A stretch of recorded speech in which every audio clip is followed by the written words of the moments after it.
Hello बच्चों, welcome back to my channel. कैसे हैं आप सब। आप लोग की बिजनेस फाइनेंस या फाइनेंशियल मैनेजमेंट जिसे कहें उसकी क्लासेस स्टार्ट हो गई थी। इससे पहले 3 लेक्चर्स मैंने अपलोड किए हैं जिसमें कि आपके 2 चैप्टर्स कंप्लीट हो गए थे।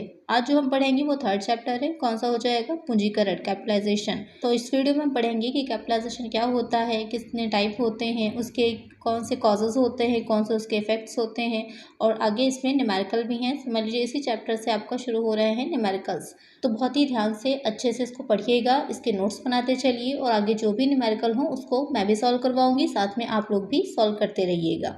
तो वीडियो शुरू करने से पहले जिन लोगों ने सब्सक्राइब नहीं किया है जल्दी से चैनल को सब्सक्राइब कर दीजिए और पास में ही नोटिफिकेशन बेल होगी उसे भी प्रेस कर दीजिएगा। और वीडियो को लाइक कर दिया करिए आप लोग और फ्रेंड्स के साथ शेयर भी कर दिया करिए।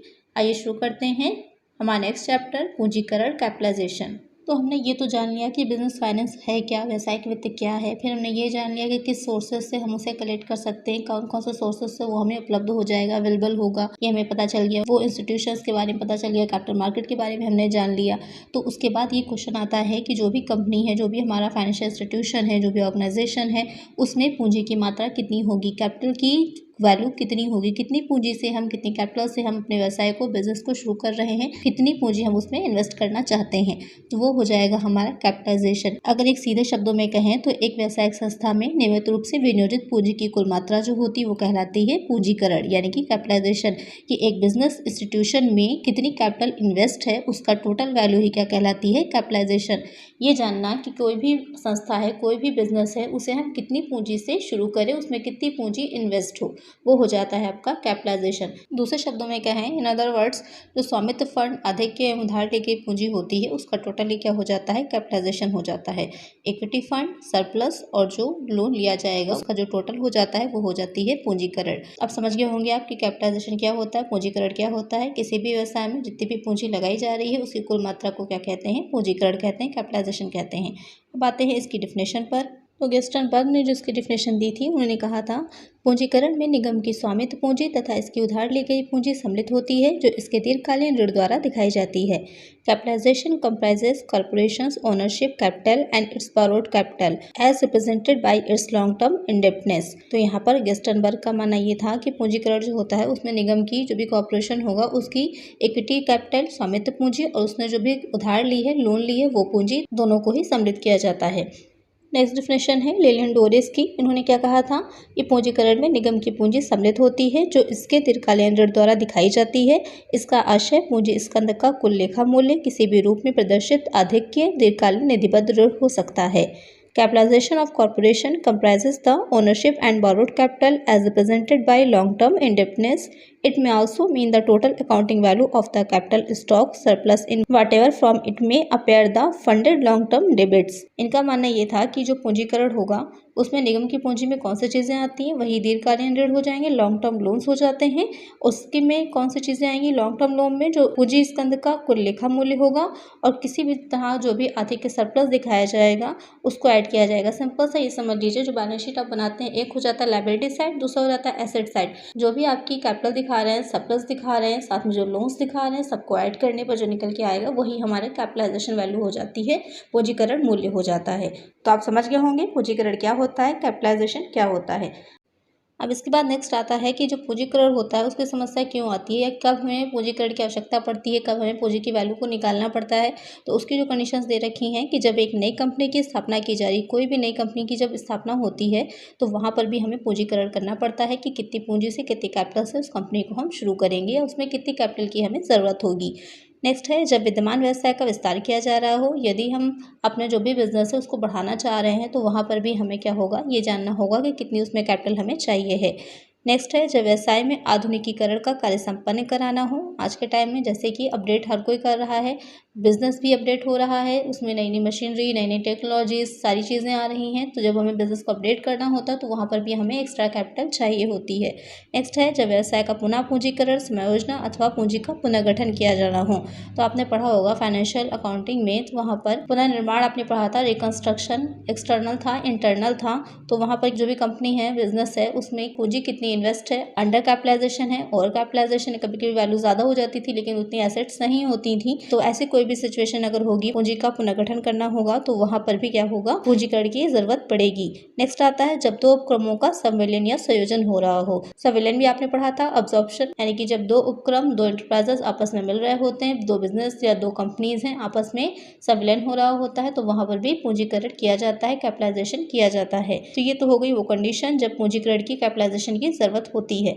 आप आ जाते हैं कि इसकी क्या स्थितियां हैं या कितने तरह का होगा, तो दो तरह का हो जाता है। एक होता है अति पूंजीकरण, ओवर कैपिटलाइजेशन, दूसरा हो जाता है अल्प पूंजीकरण यानी कि अंडर कैपिटलाइजेशन।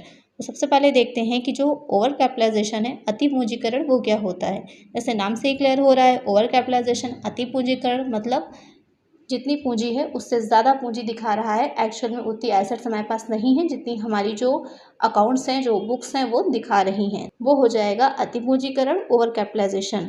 या ऐसे में इस तरह से कह सकते, कंपनी में जितनी भी कैपिटल इन्वेस्ट है, जितनी पूंजी इन्वेस्ट की गई है, उस पर कंपनी जो है पर्याप्त रेट ऑफ रिटर्न यानी कि आय प्राप्त करने में असफल रही है, उतना ही उसको आय नहीं हो पा रही है, जिससे समझदारियों को, जो इक्विटी शेयर होल्डर्स हैं, क्या हो रहा है, सही ढंग से डिविडेंड नहीं मिल पा रहा है या उतनी दर से डिविडेंड नहीं दिया जा पा रहा है, तो वो हो जाता है हमारा अति पूंजीकरण, ओवर कैपिटलाइजेशन। ऐसे सिचुएशन में क्या होता है कि जो बुक्स में हमारे एसेट की वैल्यू दिखा रहा है वो ज्यादा होगी और एक्चुअल में जो एसेट्स हमारे पास रह जाती हैं उसकी वैल्यू कम हो जाती है। तो इसमें जो अति पूंजीकरण, ओवर कैपिटलाइजेशन है, उसके कुछ समीकरण, इक्वेशंस बन जाती हैं। तो वो इक्वेशंस आप लोग नोट कर लीजिए, एग्जाम में हो सकता है ये इक्वेशन, ये समीकरण आपको दे दे, ये पूछे कि ये किस स्थिति में होता है, अल्प पूंजीकरण की स्थिति में या फिर अति पूंजीकरण की स्थिति में। तो अगर आपने इसको याद करा होगा तो आप अच्छे से वहां पर आंसर दे पाएंगे। तो पहली इक्वेशन या समीकरण क्या होगा, लाभार्जन की वास्तविक दर, actual rate of earning is less than प्रचलित दर यानी कि करंट रेट। जो वास्तव में हमारे बिजनेस में जितना प्रॉफिट हो रहा है उसका रेट और जो मार्केट में उस टाइम प्रॉफिट का रेट प्रचलित है, उससे क्या हो जाएगा, हमारा रेट कम हो जाएगा। नेक्स्ट आ जाएगा व्यवसाय का वास्तविक मूल्य, real value of the business is less then व्यवसाय का पुस्तक मूल्य, book value of the business, यानी कि जो एक्चुअल में एसेट्स रह गई हैं, एक्चुअल वैल्यू है हमारे बिजनेस की, और जो व्यवसाय का हमारी बुक वैल्यूज दिखा रही हैं, तो बुक वैल्यू ज़्यादा दिखा रही हैं, एक्चुअल में उतनी वैल्यू हमारी नहीं रह गई है बिजनेस की। थर्ड आ जाती है इक्वेशन, अंशों का वास्तविक मूल्य, real value of shares is less then अंशों का पुस्तक मूल्य, बुक वैल्यू ऑफ शेयर्स। तो ये हो जाएंगी कुछ कंडीशंस, इसको अच्छे से नोट डाउन कर लीजिएगा, कहीं पर लिख लीजिएगा, याद कर लीजिएगा, बहुत इंपॉर्टेंट है, आगे न्यूमेरिकल लगाने में भी आपके हेल्पफुल होंगी। तो ये हो जाती हैं ओवर कैपिटलाइजेशन की स्थिति, जब हमारी वास्तविक चीज़ें क्या हैं, सिंपल से याद रख लीजिए, जब वास्तविक चीज़ें हमारी जो बिजनेस में हैं वो कम है और जो दिखा रही हैं हमारी बुक्स वो ज़्यादा दिखा रही हैं, तो बस वो स्थिति आपकी क्या हो जाएगी, ओवर कैपिटलाइजेशन की, अति पूंजीकरण की। अभी जो आपने इसमें पढ़ा है, जो एक्चुअल रेट ऑफ अर्निंग है, करंट रेट है, इन सबको निकालने के फार्मूलाज होते हैं। इनके फार्मूलाज क्या हैं ये मैं आपको आगे वीडियो में बताऊंगी, जब इसके आगे न्यूमेरिकल सॉल्व करवाएंगे।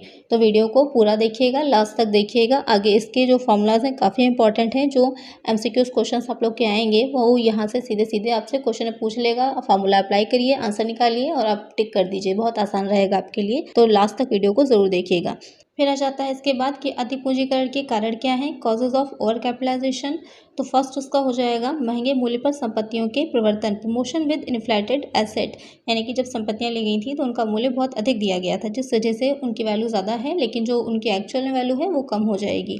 नेक्स्ट आता है उचित प्रवर्तन व्यय, हाई प्रमोशन एक्सपेंसेस। प्रमोशन क्या होता है, जो भी कंपनी बनाई जाती है, जब स्टार्ट की जा रही है तो वहाँ पर कौन सी चीज़ें आती हैं, कंपनी को कैसे शुरू किया जा रहा है, जो उसमें पार्षद सीमा नियम है, अंतर नियम बनाया जाता है, प्रोस्पेक्टस इशू किया जाता है, बहुत सी चीज़ें आती हैं। उसके बाद सम्मेलन का प्रमाण पत्र मिलता है, व्यवसाय प्रारंभ करने का प्रमाण पत्र मिलता है। तो ये सारी चीज़ें क्या हो जाती हैं, कंपनी के प्रवर्तन में आती हैं, तो उस टाइम इस पर भी काफ़ी एक्सपेंसेस करने पड़ते हैं। तो आपने पढ़ा होगा सम्मेलन के पूर्व के व्यय जो होते हैं तो वो सारे इसमें आ जाते हैं। तो इनकी वजह से भी क्या रहता है, अति पूंजीकरण की स्थिति होती है। इसमें ख्याति है, पेटेंट है, कॉपीराइट है, इन पर भी जो व्यय किया जाता है तो इनकी एक्चुअल वैल्यू कुछ नहीं होती है, लेकिन इन पर सब पर व्यय किया जाता है, तो उसे हम कहाँ दिखाते हैं, बैलेंस शीट में दिखाते हैं। इस वजह से भी क्या रहेगा, अति पूंजीकरण की स्थिति हो जाती है। क्योंकि ये सब किस साइड में आएंगे, ये सब आ जाते हैं एसेट साइड में आते हैं, तो एसेट की वैल्यू इससे बढ़ जाती है। फिर आ जाता है प्रवर्तन के समय आय का अधिक अनुमान, over estimating of earnings at the time of promotion.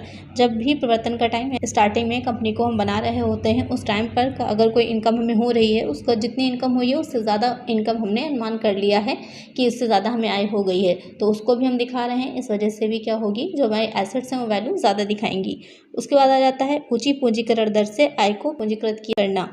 यदि हमने जो आय हुई थी, जो इनकम हुई थी, उसको ज़्यादा कैपिटलाइजेशन रेट से जो है पूंजीकृत किया है, तो जिस वजह से भी वो ज़्यादा राशि दिखाएंगी। फिर आ जाता है पूंजी का अभाव, शॉर्टेज ऑफ कैपिटल, की पूंजी इतनी नहीं है लेकिन वहाँ पर क्या है, हम ज़्यादा दिखा रहे हैं। तो जब कभी पूंजी की कमी हो जाती है, कंपनी में पूंजी ज़्यादा नहीं है लेकिन आवश्यकताएं कंपनी की हैं, जिस वजह से कंपनी क्या करती है, लोन लेती है। उस लोन पर क्या करेगी, इंटरेस्ट हाई रेट पे उसे देना पड़ते हैं, जिस वजह से भी क्या होगा, तो डिविडेंड जो होता है वो कम दिया जाता है और ज़्यादा इंटरेस्ट पे चला जाता है, जिससे कि अंशधारियों को लाभांश कम होता है। तो ऐसी स्थिति भी अति पूंजीकरण की स्थिति हो जाएगी, क्योंकि हमने डिफिनेशन में ही पढ़ा था कि जितनी भी हमने इन्वेस्ट की है पूंजी, जितनी कैपिटल हमने इन्वेस्ट की है, उस पर हम उतनी ही मात्रा से, उतनी ही उचित दर से डिविडेंड नहीं दे पा रहे हैं इक्विटी शेयर होल्डर्स को। नेक्स्ट आ जाता है अत्यधिक पूंजी का निर्गमन। जब किसी कंपनी के पास आवश्यकता से अधिक पूंजी हो जाती है तो कंपनी की लाभ अर्जन क्षमता क्या हो जाएगी, कम हो जाएगी। यानी कि कंपनी ने कैपिटल तो बहुत सी इकट्ठा कर ली, लेकिन उस पर उसे डिविडेंड भी देना है, इंटरेस्ट भी देना है, बहुत सी चीजें हो जाएंगी, कॉस्ट ऑफ कैपिटल भी आती है, जिस वजह से क्या रहता है कि अति पूंजीकरण की स्थिति हो जाएगी। नेक्स्ट आता है उदार लाभांश नीति, यानी कि लाभांश बहुत ज़्यादा कंपनी बांटे दे रही है, जिसकी वजह से भी ये रहता है कि अति पूंजीकरण की स्थिति हो जाएगी। दोषपूर्ण ह्रास नीति, डिफेक्टिव डिप्रिसिएशन पॉलिसी, जो भी एसेट्स होती हैं उस पर डिप्रिसिएशन लगता है। अगर हमने सही ढंग से डिप्रिसिएशन चार्ज नहीं किया है तो एसेट की बुक वैल्यू ज़्यादा हो जाएगी, जिससे भी जो एक्चुअल में एसेट है वो कम रह गई है, लेकिन जो हम बुक्स में दिखा रहे हैं अपनी, उसका वैल्यू ज़्यादा है, जिस वजह से भी क्या होगा, ओवर कैपिटलाइजेशन रहेगा। अपर्याप्त संचय व कोष, इनएडुकेट रिजर्व्स एंड फंड्स, कर नीति, टैक्सेशन पॉलिसी, उत्पादन उपकरण संयंत्र का अधिक क्रय, more purchase of production equipments and plant. अगर हम बहुत ज़्यादा जो मशीनरी है, प्लांट्स है, बहुत ज़्यादा परचेज के ले रहे हैं तो क्या है, एसेट तो बढ़ जाएगी लेकिन कैपिटल हमारी कम हो जाएगी, जिसकी वजह से भी, जिससे कि उसका सही ढंग से हम प्रयोग नहीं कर पा रहे हैं, उसको यूटिलाइज नहीं कर पा रहे हैं, तो उसकी भी क्या होगी, उपार्जन क्षमता कम हो जाएगी, जिस वजह से क्या होगा, अति पूंजीकरण की स्थिति और कैपिटलाइजेशन की स्टेज आ जाएगी। तो ये हो जाते हैं आपके वो कारण, वो रीजंस जिसकी वजह से ओवर कैपिटलाइजेशन होता है। आई होप आपको अच्छे से समझ में आ गया होगा। नेक्स्ट हम पढ़ेंगे कि अति पूंजीकरण को दूर करने के उपाय, remedial measures for over capitalisation. Company में अगर ओवर कैपिटलाइजेशन की सिचुएशन आ गई तो उससे बाहर निकलने के लिए कौन से उपाय हम कर सकते हैं।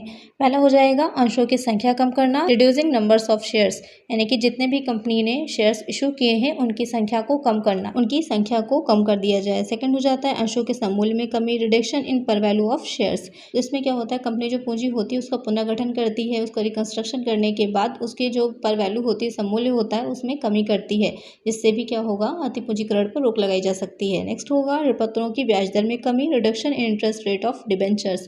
जो डिबेंचर्स होते हैं और प्रेफरेंस शेयर्स होते हैं, दोनों इस तरह के होंगे कि जिसमें जो भी इंटरेस्ट या डिविडेंड रेट होता है वो साथ में ही जुड़ा होता है। आपने पढ़ा होगा 7% डिबेंचर्स हैं, 10% डिबेंचर्स हैं, प्रेफरेंस शेयर्स में भी रहता है 10%, 8%। तो ये जो परसेंटेज दी होती है क्या होती है, उनकी डिविडेंड रेट होता है या इंटरेस्ट रेट होता है। इसकी दर में भी, इसके रेट में भी कमी करके, रिडक्शन करके भी हम अति पूंजीकरण की स्थिति से बच सकते हैं। नेक्स्ट आ जाता है अधिक लाभांश वाले पूर्वाधिकार अंशों का शोधन, redemption of high dividend preference shares. तो प्रेफरेंस शेयर्स वही चीज़ आ गई कि जो भी अधिक लाभांश जिन पर हम ज़्यादा दर से जो दे रहे हैं डिविडेंड उनको, तो उसमें भी कमी करके हम क्या कर सकते हैं, अति पूंजीकरण की स्थिति से बच सकते हैं। नेक्स्ट आ जाता है लाभों का पुनर्विनियोग। जो भी कंपनी को लाभ हो रहे हैं वो पूरी मात्रा में वितरित ना करके कुछ लाभों को रोक करके दोबारा री इन्वेस्ट कर दें, जिससे भी संपत्तियों का मूल्य बढ़ जाएगा और अति पूंजीकरण को रोका जा सकता है। उसके बाद आ जाता है निधिबद्ध ऋण में कमी, रिडक्शन इन फंडेड डेब्ट्स, कि जो भी कंपनी की वर्तमान आय हो रही है उसी के अनुरूप पूंजीकरण की राशि रखने के लिए निधिबद्ध ऋण जो कि फंडेड डेब्ट्स होते हैं उसको रखा जाए, जिससे कि पूंजी की राशि कम होगी और जो ओवर कैपिटलाइजेशन है, अति पूंजीकरण है, उसे रोका जा सकता है। तो ये सारे वो उपाय हो जाते हैं जिससे हम ओवर कैपिटलाइजेशन को रोक सकते हैं। तो ये हो गया हमारा ओवर कैपिटलाइजेशन। तो इस वीडियो में हमने पढ़ा कि पूंजीकरण क्या है, कैपिटलाइजेशन क्या होता है, उसके किस कारण से किया जाता है, और अति पूंजीकरण यानी कि ओवर कैपिटलाइजेशन क्या होता है। इसका नेक्स्ट पार्ट जो आएगा उसमें हम पढ़ेंगे कि अंडर कैपिटलाइजेशन क्या होता है, अल्प पूंजीकरण क्या होता है, और साथ ही जो मैंने आप लोगों को बताया था कि इसको निकालने के कुछ फॉर्मूलाज हैं वो भी आपके नेक्स्ट वीडियो में रहेंगे, और साथ ही न्यूमेरिकल क्वेश्चंस भी सॉल्व करवाएंगे। तो नेक्स्ट वीडियो को जरूर देखिएगा। आज की वीडियो में इतना ही, मिलते हैं नेक्स्ट वीडियो में। अगर चैनल को सब्सक्राइब नहीं किया है तो जल्दी से चैनल को सब्सक्राइब कर दीजिए और नोटिफिकेशन बेल को भी जरूर ऑन कर दीजिएगा, और ज़्यादा से ज़्यादा अपने फ्रेंड्स के साथ शेयर कर दीजिएगा। और किसी तरह का कोई क्वेश्चन हो तो मुझे कमेंट करिएगा। Thank you.